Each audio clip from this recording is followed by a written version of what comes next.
Hi, I'm Shawn.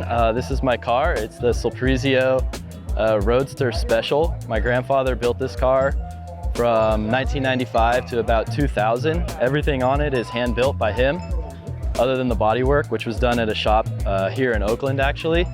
It's all aluminum body and Jaguar parts. It's the second car that he built, actually. So when he passed away about 2 years ago, he left it to me. It has a lot of design influence from an early MG Le Mans car, a Miles Collier car called Leonidas.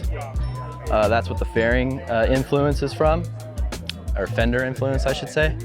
And then the bodywork is also that and Alfa Romeo influenced. And that was his vision. He did everything. He delivered the buck and had them shape it to his design. The plan is to continue driving it and hand it down to my son one day, who's somewhere behind it, and keep it in our family.